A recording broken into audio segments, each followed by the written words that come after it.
नमस्कार दोस्तों,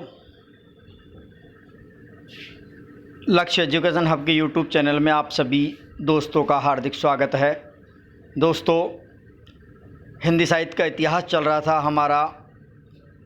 काफ़ी दिन बाद ये वीडियो डाला है मैंने। आदिकाल का जो लौकिक साहित्य है उसके जो महत्वपूर्ण प्रश्नोत्तरी है उसका पार्ट नंबर जो 5 है, मैं आज आपके लिए लेकर के आया हूँ। जो NET, JRF, KVS, NVS, RPSC grade first, second, DSSB में पीजीटी और टीजीटी, इन सभी भर्ती परीक्षाओं के लिए आपके लिए महत्वपूर्ण सिद्ध होगा। दोस्तों, जो भी विद्यार्थी इन सभी भर्तियों की तैयारी कर रहा है वो एक बार हिंदी साहित्य के इतिहास के जो आदिकाल, जो बहुत ज़्यादा आपके लिए इम्पोर्टेंट है, उसका जो लौकिक साहित्य है उसकी महत्वपूर्ण प्रश्नोत्तरी मैं आपके लिए लेकर के आया हूँ।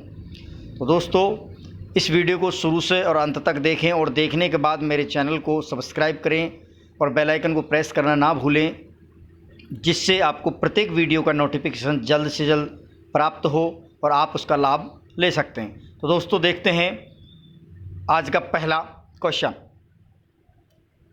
हजारी प्रसाद द्विवेदी ने किस ग्रंथ के दोहों को हेमचंद्र और बिहारी के दोहों की बीच की कड़ी माना है? हजारी प्रसाद जो द्विवेदी हुए हैं हमारे, ये पहला क्वेश्चन है। और हजारी प्रसाद द्विवेदी ने किस ग्रंथ के दोहों को हेमचंद्र और बिहारी दोनों के बीच की कड़ी माना है? तो इसका आंसर होगा ढोला मारूरा दुहा। ढोला मारूरा दुहा, जिसके रचनाकार कवि कल्लोल हैं, 11वीं शताब्दी में और 17वीं शताब्दी में हो जाते हैं, वही कुशल लाभ। ये दोहा चौपाई शैली में लिखित है। अगला क्वेश्चन है, बसंत विलास के रचनाकार कौन हैं? बसंत विलास के रचनाकार कौन हैं? तो देखते हैं, अमीर खुसरो, कल्लोल, अज्ञात कवि और कुशल राय। तो दोस्तों, इसका आंसर होगा सी, अज्ञात कवि है जो बसंत विलास के क्या माने गए हैं? रचनाकार माने गए हैं।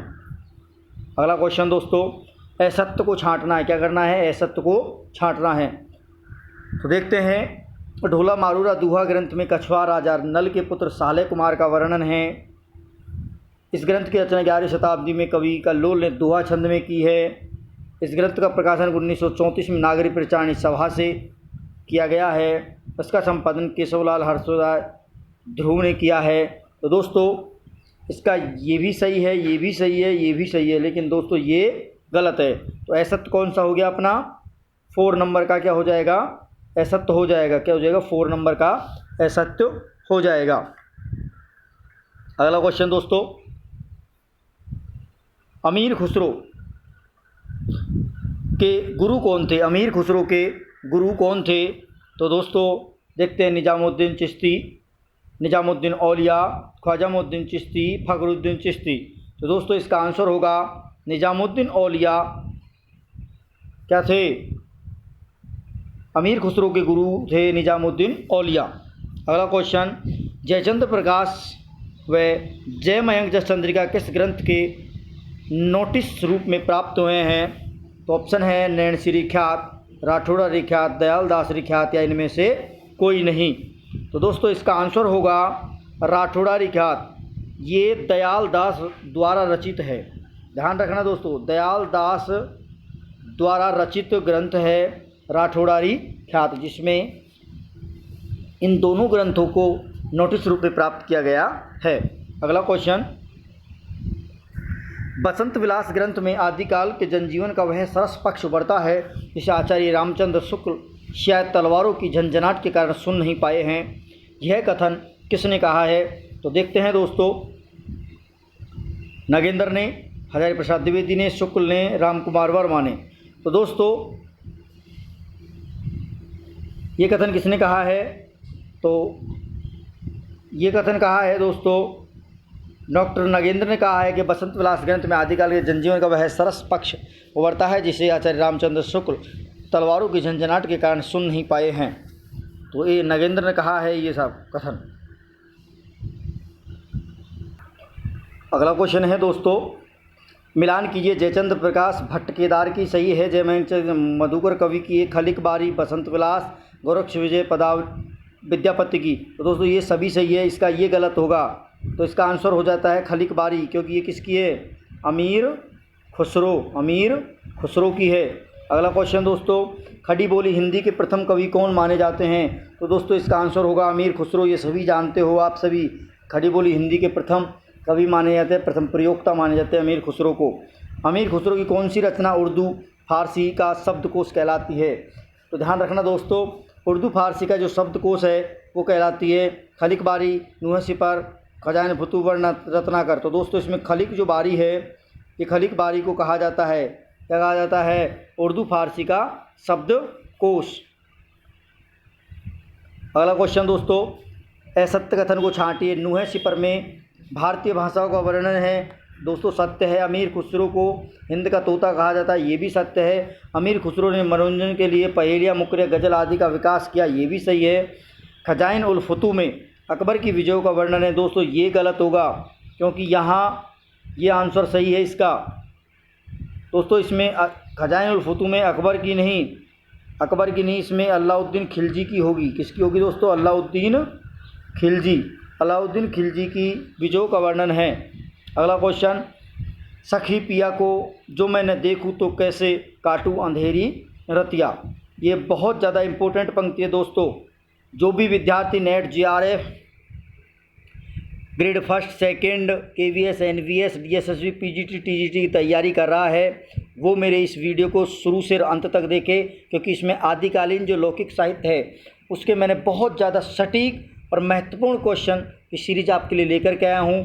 तो वीडियो को शुरू से अंत तक देखने के बाद मेरे बेल आइकन को प्रेस नहीं किया है तो बेल आइकन को प्रेस ज़रूर करें और चैनल को सब्सक्राइब करना ना भूलें, जिससे आपको प्रत्येक वीडियो को नोटिफिकेशन जल्द से जल्द प्राप्त हो सके और आप लाभ ले सकते हैं। तो देखते हैं इसका आंसर क्या होगा दोस्तों। सखी पिया को जो मैं न देखूँ तो कैसे काटूँ अंधेरी रतिया, पंक्ति के रचयिता कौन हैं? तो दोस्तों इसका आंसर देखते हैं, अमीर खुसरो, विद्यापति, दामोदर कवि, रौड़ा कवि। दोस्तों इसका आंसर होगा अमीर खुसरो। अमीर खुसरो ने ये पंक्ति कही थी, बहुत ज़्यादा इंपॉर्टेंट भी है, ध्यान देना दोस्तों। अगला क्वेश्चन, आध्यात्मिक रंग के चश्मे आजकल सस्ते हो गए हैं, उन्हें चढ़ाकर जिस प्रकार कुछ लोग गीत गोविंद के पदों को आध्यात्मिक बताते हैं, वैसे ही विद्यापति के इन गीतों को भी क्या बताते हैं? आध्यात्मिक। यह पंक्ति किसने दी है? ध्यान देना, आध्यात्मिक रंग के जो चश्मे हैं आजकल सस्ते हो गए हैं, उन्हें चढ़ाकर जिस प्रकार कुछ लोग गीत गोविंद के पदों को आध्यात्मिक बताते हैं, उसी प्रकार विद्यापति के पदों को भी क्या बताने लगे हैं? आध्यात्मिक। एक पंक्ति किसने कही है? तो देखते हैं, हजारी प्रसाद द्विवेदी ने, बच्चन सिंह ने, शुक्ल ने, राम कुमार वर्मा ने। तो दोस्तों इसका आंसर होगा आचार्य रामचंद्र शुक्ल ने ये पंक्ति कही है। ये बहुत ज़्यादा पूछी जाने वाली पंक्ति है, बहुत ज़्यादा दोस्तों। 100% मार्क लगा लीजिए इस पंक्ति पर, क्योंकि ये सबसे ज़्यादा पूछी जाने वाली पंक्ति है लौकिक साहित्य की। अगला क्वेश्चन, विद्यापति के किस ग्रंथ में राजा का यशोगान भृंग भृंगी संवाद पर आधारित है? विद्यापति के किस ग्रंथ में राजा का यशोगान भृंग भृंगी संवाद पर आधारित है? तो दोस्तों कौन सा ग्रंथ है? देखते हैं, कीर्तिलता, कीर्ति पताका, पदावली या पुरुष परीक्षा। तो दोस्तों इस क्वेश्चन का आंसर होगा ए, क्या होगा? कीर्तिलता। कीर्तिलता में 4 पल्लव में राजा जो कीर्ति सिंह है, उस कीर्ति सिंह की स्मरण में जो ये यशोगान किया जाता है और एक भृंग भृंगी संवाद इसको रूप दिया गया है। अगला क्वेश्चन, विद्यापति ने किस ग्रंथ को कहानी कहा है? विद्यापति ने किस ग्रंथ को क्या कहा है? कहानी। इसकी एक पंक्ति है, पुरुष कहानी जो कहे जसु पथावे पुण्य। तो ये किसके लिए कहा है? तो दोस्तों पदावली, व कीर्तिलता, कीर्ति पताका, से कीर्तिलता और दे भू परिक्रमा। तो दोस्तों ये कहा गया है कीर्तिलता के बारे में। ध्यान देना दोस्तों, बहुत इम्पोर्टेंट रचना है और यह अववट की रचना है। किसकी है? अववट भाषा की रचनाएं हैं। अगला, विद्यापति को वाक् सिद्ध कवि किसने कहा है? ये भी बहुत ज़्यादा पूछी जाने वाली पंक्ति है दोस्तों। ये जो मैं आपके लिए महत्वपूर्ण जो पंक्तियाँ लेकर के आया हूँ, इनको आप पूरे वीडियो को नहीं देखोगे तो आप इसका लाभ प्राप्त नहीं कर पाओगे। तो दोस्तों एक बार वीडियो को पूरा अवश्य देखें शुरू से अंत तक। और आपने मेरे चैनल को सब्सक्राइब नहीं किया है तो चैनल को सब्सक्राइब कर लें और बेल आइकन को प्रेस कर लें, जिससे प्रत्येक वीडियो को नोटिफिकेशन आपको प्राप्त हो सके। तो इसका आंसर होगा विद्यापति को वाक सिद्ध कवि किसने कहा है? ए ग्रियर्सन ने, ब हजारी प्रसाद द्विवेदी ने, शेषकुल ने, द सूर्यकांत त्रिपाठी ने। तो दोस्तों इसका आंसर होगा हजारी प्रसाद द्विवेदी ने विद्यापति को वाक सिद्ध कवि कहा है। अगला क्वेश्चन, विद्यापति की मैथिली भाषा में रचित काव्य कौन सा है? विद्यापति का मैथिली भाषा में रचित काव्य कौन सा है? ए पदावली, बे मणिमंजरा, से कीर्तिलता और दे कीर्ति पताका। तो दोस्तों इसका आंसर होगा पदावली। पदावली मैथिली भाषा में रचित इसका काव्य है। किसका? विद्यापति का। अगला, पदावली की, विद्यापति की जो पदावली है उस पदावली का जो प्रमाणिक संस्करण का संपादन किसने किया? विद्यापति की रचना पदावली का प्रमाणिक जो संस्करण है वो किसने किया? तो दोस्तों ए है रामवृक्ष बेनीपुरी, ब में देखते हैं से और दे दोनों, से में है खगेंद्रनाथ और दे में है विमान बिहारी मजूमदार।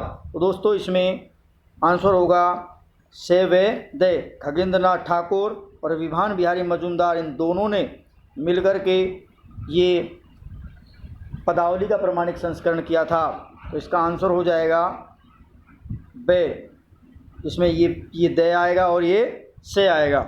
अगला, ए सत्य कथन छाटिए हिंदी कृष्ण गीति काव्य परंपरा के जनक।